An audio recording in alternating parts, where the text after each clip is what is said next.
Ang tindi po nitong nangyari sa China, mga kaistorya, nakakatakot po ito.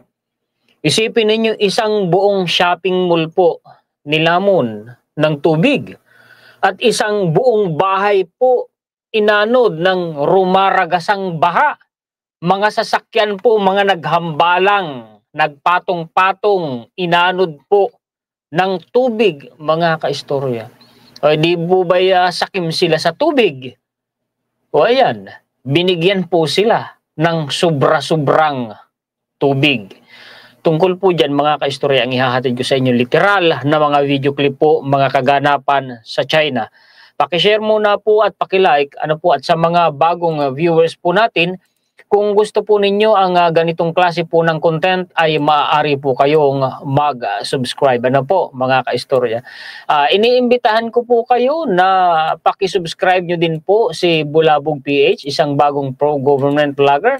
Makakatulong po natin mga kaistorya sa pagsuporta sa pagtatanggol sa gobyerno natin, lalo na ngayon na talamak po mga kaistorya ang fake news na umaatake po sa atin pong presidente. Ito na mga kaistorya. Tingnan po ninyo ito ha. I-play ko. Lagyan ko po ng audio. Ito na mismo yung shopping mall. Tingnan po ninyo.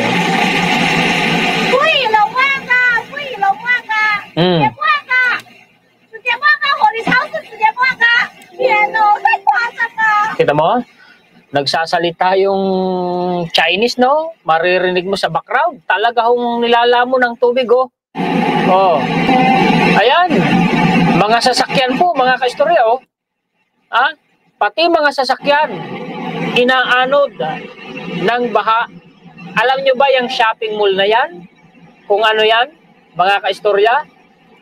Ang shopping mall na yan ay pinakamalaking shopping mall po, mga kaistorya, sa probinsya po ng Guizhou, sa China. Yan po, mga kaistorya, ay sa Rongjiang County. Kagaya po ng caption na nakalagay dyan.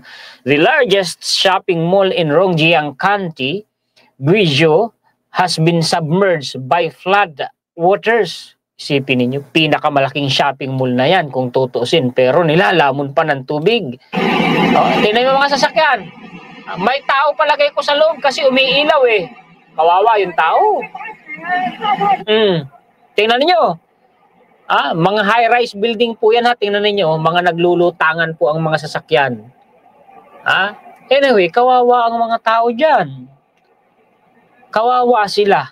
Tingnan po ninyo ha. Meron pa ako ipapakita sa inyo. Hindi lang yan ha. Talaga hong literal na yung Rongjiang County, mga kaistorya, wala. Yung baha sa Metro Manila, baha sa Davao, wala sa kalingkingan yon. Ito, matindi po talaga ito. Isipin ninyo, mga bus yan, oh. Wala na. Hindi makaabante. Tingnan ninyo. Literal na ang tubig po. Kulay dilaw. Grabe naman ang nangyayari, no? Tingnan mo, mga high-rise building. Tindi ng baha. Ito pa. Binalita po ng Malay. Malay News, kung hindi ako nagkakamali. Play natin, no? Tingnan ninyo, ha? Ang lawak. Ang lawak po ng baha. Mga high-rise building yan, mga kaistorya. Tingnan ninyo ha. Ultimo pong mga high-rise building, lubog sa baha. Ganyan katindi. At alam niyo ang baha na yan sa China, mga kaistorya? Literal na kasalanan po nila. Malaki ang kasalanan nila kung bakit sila binabaha. Ipapakita ko sa inyo mamaya, mga kaistorya, kung bakit nasabi ko nakasalanan po nila. Tingnan ninyo ito. Ito pong picture na ito, mga kaistorya.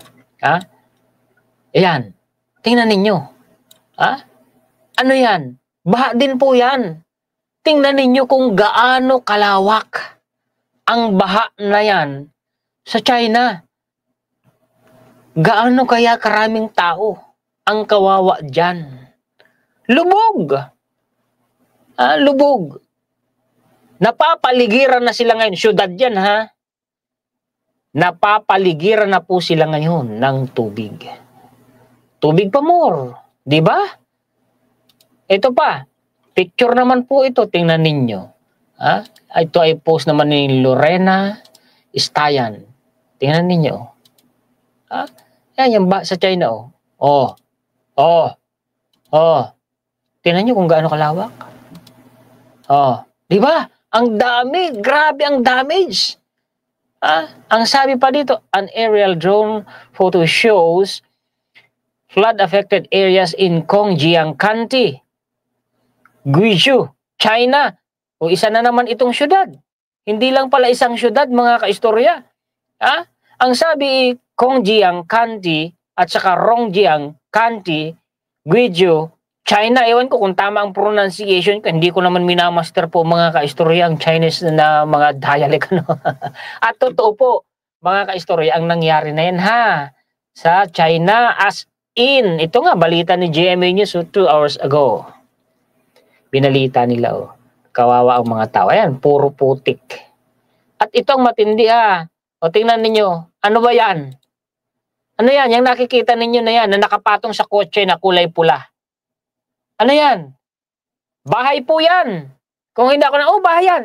Isang buong bahay. Sa bagay, basta gawang China, parang tofu. Di ba ba, mga kaistorya? Bakit natin nasabi na kasalanan ng China, bakit sila binaba at malaki ang kasalanan nila? Sabi nga po ng mga mathematicians, mga kaistorya, hindi nagsisinungaling ang numero. Ito ipaliwanag ko muna sa inyo. Yan pong mga matitinding pagbaha na yan, mga malalakas na pag-ulan, malalakas na bagyo na hindi na pangkaraniwan, ay dulot yan nung tinatawag po na global warming. Dahil po dun sa tinatawag na carbon footprint. Yung carbon footprint po, mga kaistorya, yun po yung overall measurement amount ng naipon na greenhouse gases, mga toxic gases na ipon po sa atmosphere ng mundo. Saan ba nang galing yon? Yung mga toxic gases na yun, mga greenhouse gases kagaya po ng carbon dioxide at ng methane. Galing po yun, mga kaistorya, sa mga nasunog na fuel, kagaya po ng gasolina, krudo, etc. Either liquid form or gas form, na kagaya po, mga kaistorya, ng mga nagpapatakbo sa mga power plant, mga factories. Yun po, mga kaistorya, naglalabas yun bilang product na resulta nung sinunog na fuel. Ang resulta nun, mga kaistorya, ay toxic gases, either carbon dioxide or methane, na pupunta sa atmosphere, nagdudulot po ng pollution. Alam nyo kung ano ang epekto ng greenhouse gases na yan? Ang mundo po kasi, di po ba, mga kaistorya, yung sunlight, hatid din po niyan ay init. May hatid na init sa mundo. Mga kaistorya, yung init na yon, nadulot ng sunlight, mga kaistorya, dapat po yun nakakasingaw sa atmosphere. Ang problema ngayon, hindi yun nakakasingaw. Kaya ang temperatura po ng mundo patuloy na umiinit ng umiinit ng umiinit. Kaya nga tinatawag na global warming. Tapos yung mga sasakyan pa, nagkukonsume ng fuel, yung mga factories, mga power plant, nag-i-emit din yan ng hindi lang toxic gases, kundi pati po, mga kaistorya, ng init. So anong nangyayari? Umiinit ng umiinit ang mundo. Bakit hindi nakakasingaw yung init na nasa mundo, mga kaistorya? Kasi natatrap ng greenhouse gases sa atmosphere. At speaking, ang pinag-uusapan natin, global warming, ang laki ng kasalanan dyan ng China. Bakit sa buong mundo si China po ang pinakamalaki ang kontribusyon sa carbon footprint or sa greenhouse gases na nasa atmosphere? Dahil sila ang pinakamalakas kumonsumo ng fossil fuel, kagaya po, mga kaistorya, gasolina, krudo, etc., mga gas, mga coal. Sila po ang pinakamalakas kumonsumo niyan. Ang estimate ng mga eksperto ay nasa 27 to 28% ng overall consumption ng mundo. Kay China lang yun, mga kaistorya. At alam niyo ba kung gaano karami yung 27 to 28% na yun? Nasa 400 metric tons lang naman ng carbon dioxide. Ganyan katindi ang ginagawa po ng China. Ayan, pinagbabayaran nila, mga kaistorya, ang kasalanan nila. Asan ba ang referensya natin? Ito po balita po ni CNN. Ang sabi, as climate chaos accelerates, which countries are polluting the most? Ito na, dito na tayo sa illustration, mga kaistorya. Palakihin ko ito ng ganito para makita ninyo. Ayan China. Si China po. Ang makikita mo dyan, mga kaistorya, ito as of 2022 pa habang umuunlad ang bansa, habang dumadami ang populasyon, mas lumalakas ang kontribusyon niyan sa greenhouse gases sa atmosfera. As of 2022, ay sabi ko 400 metric tons lang. No, mali ako. Mas matindi po pala. Hindi 400 metric tons. No, ito, 14,400 metric tons. Puta lang pala yung nabanggit ko kanina. Kita ninyo, mga kaistorya, kay China lang po yan. Si China ang pinakamalakas na nagko-contribute po sa pollution. Oo, mga kaistorya. Pumapangalawa lang ang Amerika. Oo, ito pa Ang sabi dito, report. Ito, BBC Report, China emissions exceed all developed nations combined. Pag sama-samahin mo yung lahat ng bansa na yun, yung total emissions nun, mga kaistorya, yung emissions, yung mga isiningaw nilang toxic gases sa atmosfera, mga kaistorya, nahigitan pa nun. Nahigitan silang lahat ng China. Itong sabi, China emits more greenhouse gas than the entire developed world combined, a new report has claimed. The research by Rhodium Group says China emitted 27% of the world's greenhouse gases in 2019. As of 2019 pa ito, mga kaistorya. Ito, mas updated ito kung hindi ako nagkakamali. Greenhouse gas emissions in China. Anong sabi dito? Palakihin ko yung text. Ang sabi dito, mga kaistorya, China produces 28.7% of global greenhouse gas emission in 2021. Diba? Kasalanan ng China literal. Kaya nga sabi ko kanina, hindi nagsisinungaling ang numero. Ito pa according to data from the Global Carbon Project, an international research consortium tracking carbon emissions, China is the world's largest coal and carbon consumer. Kita ninyo, yung coal, mga kaistor, toxic talaga yan Alam nyo, ako po ay dati namamasukan noon sa isang kumpanya, sa isang paper mill. Ang ginagamit nilang fuel noon, mga kaistor, hanggang ngayon, kung hindi ako nagkakamali, somewhere there in Balintawak, Quezon City. Ang ginagamit nila na fuel ay coal. Alam niyo yung coal, pag sinusunog, pag pumunta ka sa boiler plant nila, di ka pwedeng papasok doon na wala kang mask. Nakamask ka na, naku, yung nasisinghot mo pa po, mga kaistorya, na fumes. Ang sakit sa dibdib. Hindi ako makatagal doon ng kahit isang oras man lamang. Minuto lang lalabas na ako. Ang sakit po talaga sa ilong, ang sakit sa dibdib, tapos maluluha pa yung mata mo. Ganun katindi yung toxic po na sinisingaw ng coal. Oo, mga kaistorya. Pinakamalakian niya at pinakamalakas magkonsumo sa buong mundo ng coal ay si China. Kita ninyo. Yan. Totoo yan. Literal, mga kaistorya. Yung mga datos na yan. Numero. Bigyan ko kayo ng kaunting update tungkol dito sa Pilipinas. VP Sara. Ito na si VP Sara. Sinong pro-China ako?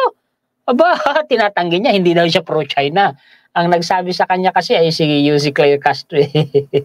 Hindi dapat nila ako pinapasagot kung pro-China ako. Matagal na nilang narrative na pro-China ako. Bakit, di ba? Alam naman ng taong bayan yan. I am not pro any country at all. Ay hindi ka rin pro-Philippines. Sabi mo kasi I am not pro any country at all. In general term, yung pagkakabanggit niya, maniniwala ba kayo kay VP Sara hindi siya pro-China? Ako ang tanongin nyo? Ang sagot ko hindi. Hindi ako naniniwala sa kanya. Sabi pa rito, saksi, mainstream. Tinawag ni Vice President Sara Duterte na may katangian ng isang scammer, si Pangulong Bongbong Marcos, hirit naman ng palasyo. Sino ba ang tunay na nambubudol? Sino nga ba? Sagutin muna niya yung confidential fund. Di po ba? Ka-istorya, ang laki noon. Mahigit 600 million pesos yun. Di ba? O sino ngayon? Di ba? Ang nang-i-scam. Kung totoo, patunayan niya na siya walang kasalanan sa impeachment. Hindi pinapalismis nila. Di po ba? Okay, yan po ang mga balita at impormasyon na maihatid ko sa inyo. Muli mga kaistorya, inihihingi ko po sa inyo ng suporta si Bulabog PH. Maaari po ba mga kaistorya na inyo pong tulungan? Paki-subscribe nyo po. At please, mga kaistorya, pag nag-subscribe po kayo, manood kayo. Kasi kung hindi kayo manonood po, mga kaistorya, tatanggalin ni YouTube ang inyong subscription later on kay Bulabog PH kasi po, ituturing po yun ni YouTube na spam, yun po ang kanyang rule tungkol dyan. Ano ho? Mga kaistorya, siya po ay isang pro-government vlogger na makakatulong natin sa paglaban sa mga fake news, sa pagtatanggol po at sa pagsuporta po sa atin pong gobyerno. Maraming salamat sa inyong lahat ng mga sulit kaistorya natin sa buong mundo. Mabuhay po kayong lahat. Shout out po sa inyong lahat. Nagpapasalamat tayo higit kanino man sa ating pong Panginoon. Muli ako po si Juan Historiador, ang tagakwento ng totoong istorya ng kasaysayan na nagmamalasakit sa kapwa ko Pilipino at nagmamahal sa bayang ito ang bansa, ang Pilipinas.